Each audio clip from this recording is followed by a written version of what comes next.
Sur Villeneuve-Saint-Georges, on a besoin du Front National quand même. Avant, je votais socialiste, j'ai vu que ça bouge pas, donc... J'ai appris que vous aviez la nationalité française. Vous pouvez donc voter à la présidentielle. Vous allez voter pour qui? Ça dépend. Enfin, je tente vers Marine Le Pen. Marine Le Pen, ouais. Sérieusement? Oui, tout à fait. Ah, pourquoi? Ah ben non, non, je juge pas. Il y a quand même 20% de... Ah mais c'est rare des les gens Français qui disent voilà, c'est ça, normalement, on vote en secret. Justement, enfin, il y a 20% quand même des intentions de vote pour elle, et il n'y a pas beaucoup qui se déclarent, mais je vois pas pourquoi. Enfin, c'est pas une fasciste. Moi, c'est Le Pen, direct. Le Pen. Le Pen. Le Pen. Je savais. Ah si, moi j'aime bien, j'aime bien. Parce que les gens, ils exagèrent, moi je te dis. Non, mais Le Pen, ils disent qu'il est raciste, mais en vérité, il n'est pas raciste. Il n'est pas raciste. Et ils n'aiment pas ce qu'il veut faire, ce qu'il veut faire. Ils envoyaient des fois, ils disaient des choses vraiment que des fois moi je Les gens pense. sont beaucoup plus sympathiques. Au début, ils nous recevaient beaucoup plus avec les points. Et maintenant, ils cherchent à discuter avec nous, à savoir pourquoi on est au Front National, pourquoi on est patriote et pourquoi on est protectionniste. J'ai plus d'amis du NPA parce qu'ils pensent que je suis raciste. Et donc, ils ont l'esprit vraiment clos. Mais il y a de moins en moins de personnes qui se posent la question du pourquoi tu es métisse et que tu es au Front National. Écoutez, moi, comme j'ai dit au standard, j'ai jamais voté de ma vie. J'ai 37 ans, je suis marié, j'ai 3 enfants. J'ai jamais voté de ma vie. Et là, je vais voter aux prochaines élections et je vais donner mes voix à Marine Le Pen. Alors, le bien en tout ça, c'est que je suis d'origine algérienne. De surcroît, sachez que nous serons des centaines de milliers de Maghrébins et d'Africains français à voter pour le Front National parce que vous commencez vraiment à nous fatiguer. Kamel, à bientôt. C'était le coup de gueule de fin. Merci beaucoup, Kamel. Je vous incite à voter Marine Le Pen. Elle seule pourra démonter Nicolas Sarkozy. Il a une mauvaise politique pour l'Afrique. Une mauvaise vision pour l'Afrique.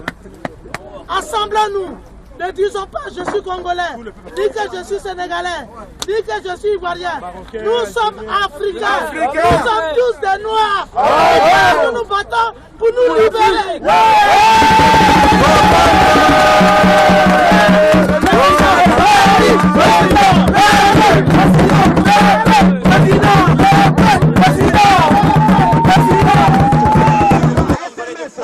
Même aux États-Unis, Obama, Sarkozy, Hollande, Bayrou, tous ces gens-là, nous allons voter Le Pen.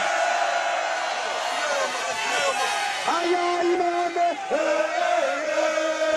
aïe aïe Mohamed, faut signer le maïs.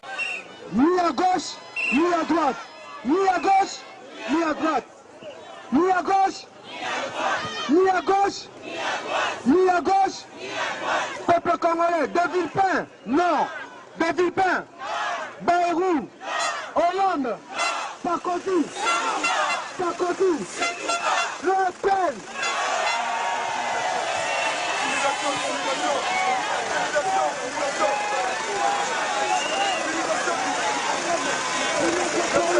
Et nous disons, la patrie ou la mort, la patrie ou la mort, la patrie, le Congo, la France,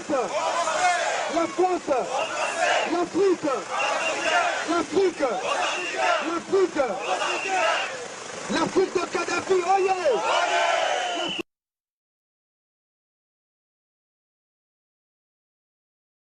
Bon, ça va mon frère. Mais là par contre, je vais m'exprimer en français pour que mon message puisse être élargi quoi, en fait. Puisse être diffusé à tout le monde. Bah, en fait, vision d'abisso et aboé. Voilà. En fait, nous on va vous exposer cette vision qu'on a par rapport à notre positionnement aux élections qu'il y aura lieu en 2012 dans ce pays qui est la France.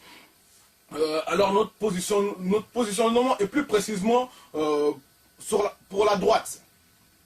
Aujourd'hui, ça va étonner tout le monde de voir que il y a les étrangers, il y a les hommes de couleur qui se mettent du côté de droite, du côté de Marine Le Pen. Pourquoi? Pour la Nini, on s'appuie sur cette vision. Parce que la vision de gauche a été tirée sur ceux qui connaissent un petit peu la Bible, sur la tour de Babel, la vision de la tour de Babel.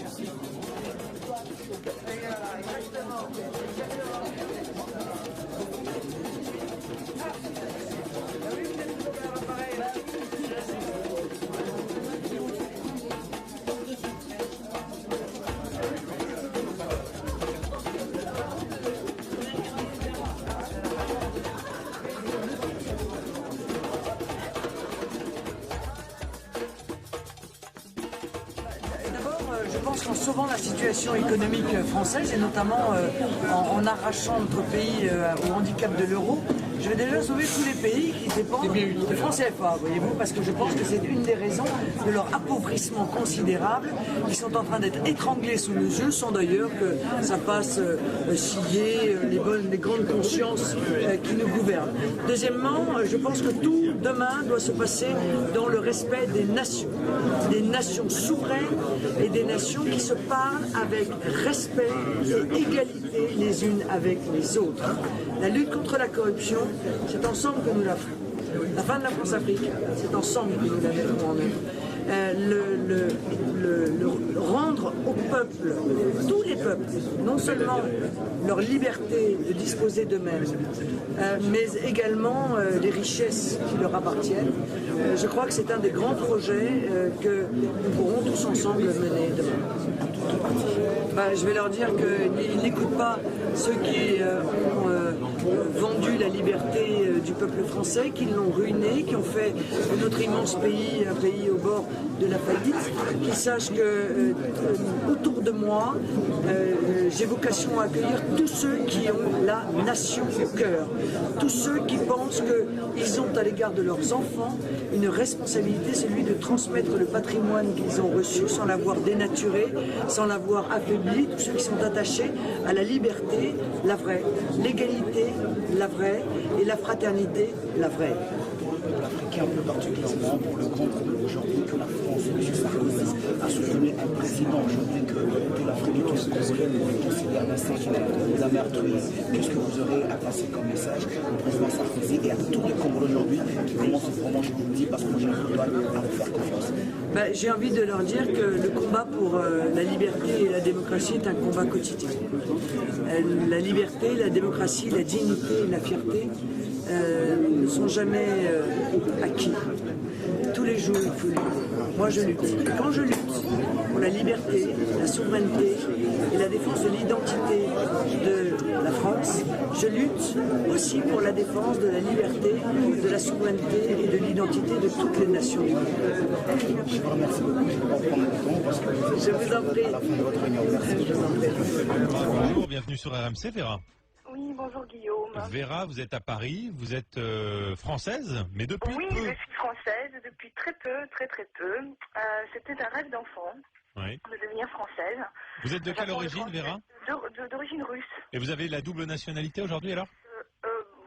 Disons que ma situation est plus compliquée. Non, je n'ai pas la double nationalité, j'ai juste la nationalité française. D'accord, alors racontez-nous votre histoire. Je suis d'origine ukrainienne. Ah, d'accord.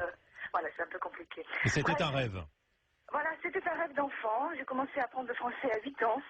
Et la France était un pays, un objectif, un pays de langue, de culture, de démocratie. J'ai beaucoup entendu parler, les représentants officiels de la France parler du manque de démocratie dans mon pays d'origine, qui est la Russie, et parfois même l'Ukraine. Et je constate que la France, ce n'est pas beaucoup mieux. J'ai honte aujourd'hui, je croyais que je serais fière, que je serais heureuse de devenir française. Et le jour où je le suis devenue, j'étais très triste. Voilà. On vous sent ému, Vera. Pardon? On vous sent un peu ému. Oui, on m'a beaucoup ému, oui, parce que effectivement, peut-être qu'il est difficile parfois de se rendre compte de l'idée qu'on se fait de la France quand on est à l'étranger. Et du choc que cela fait quand on vient dans ce pays et quand on voit effectivement que plus on est en situation régulière, moins on a de droits. Voilà. Parce que quand on est sans papier aujourd'hui, en revanche, là, on a franchement plus de droits que les Français ou les étrangers en situation régulière aussi. Et je voudrais ajouter que ce ne sont pas les déclarations populistes de M. Sarkozy qui m'empêcheront de faire mon premier acte de citoyenne, qui sera de voter pour le Front National en 2012. Ah bon? Ah oui, absolument. Parce que parce que moi je n'ai rien à me reprocher, je ne suis pas une délinquante. En revanche, vous allez voter Front National? Oui, je vais voter Front National. J'ai hâte d'avoir ma carte d'électrice. Pourquoi Front National? Parce que je vois que moi j'ai fait des efforts. Alors que là, ce matin, le discours que l'on entendait, c'était que Nicolas Sarkozy doublait Le Pen sur la droite. Et vous êtes en train de nous dire que vous allez voter Front National? Oui, mais ça c'est du populisme, c'est des paroles ça. Ça fait longtemps que M. Sarkozy est au pouvoir. Je ne vois pas ce qu'il a fait pour régler le problème de l'immigration, dont tout le monde souffre, et moi aussi, dans mon quotidien. Et qu'on ne me parle pas de la diversité et de la tolérance, parce que je ne peux pas dormir la nuit à cause des gens qui font du bruit en bas de chez moi, et qui ne veulent pas parler français. Mes voisins parlent très mal français, je ne comprends pas dans quel pays je vis. Et vous avez l'impression que vous avez fait des efforts que d'autres ne font pas? Moi j'ai fait des efforts, j'ai appris le français, je pense que je me suis bien intégrée. Je ne suis pas devenue française par mariage, je suis devenue par mes études. Et devenir française était un acte de volonté, effectivement. Je vois que d'autres le deviennent par un acte purement administratif. Je devrais ajouter que ce que le représentant du Parti Socialiste disait tout à l'heure, que la naturalisation, ce n'est pas un acte administratif. Si, malheureusement, si. Du moment qu'on est en situation régulière et qu'on présente un certain nombre de papiers, eh bien, je peux vous dire que ça va très vite. Merci Vera pour votre témoignage en tout cas. C'était un rêve d'enfance de devenir française et aujourd'hui vous en revenez un petit peu. Merci en tout cas pour Quel est votre le témoignage. premier homme politique à avoir été élu avec un compatriote de l'autre bout des Antilles françaises? C'est Jean-Marie Le Pen. Quel est le candidat qui a fait élire, le président d'un parti politique qui a fait élire dès 1986 à la proportionnelle une conseillère régionale d'origine nord-africaine Arki, Soraya Djebour? C'est Jean-Marie Le Pen. Qui a fait élire, donc fait élire régulièrement et se présente régulièrement à toutes les élections depuis 1972. C'est le Front National et Jean-Marie Le Pen. Donc c'est ça notre nationalisme. Une France, quelle que soit, c'est-à-dire une France, un drapeau, 3 couleurs. Le bleu, le blanc, le rouge. Mais aussi le nègre, l'arabe, l'asiatique. L'important, ce n'est pas la couleur de peau, c'est la couleur du cœur. Si votre cœur est tricolore, alors nous avons, et ils ont toute leur place ici, dans notre pays, dans nos régions. Mais que ce ne sont pas des Français de papier, il faut que les gens soient des Français de cœur. Et être Français, comme nous le disions, et nous l'avions rappelé avec Samuel Maréchal dans une de nos premières actions politiques, avec Guillaume, il y a de cela près de 10 ans, être Français, cela s'hérite. Très bien que vous soyez là, parce qu'il faut vous dire que ça ne représente pas la Réunion, les Réunionnais qui sont là-bas. Je le sais, c'est ça la Réunion. C'est pas les quelques employés municipaux communistes qu'on a forcé les pauvres à venir taper pour faire du bruit. Et ce ne sont pas les Tamouls qui l'ont invité qui diront le contraire. Soutien inattendu de la part du prêtre hindouiste local. Ce programme, c'est le meilleur programme qui existe. Si vous voulez bien garder, c'est le meilleur programme qui existe. Hein.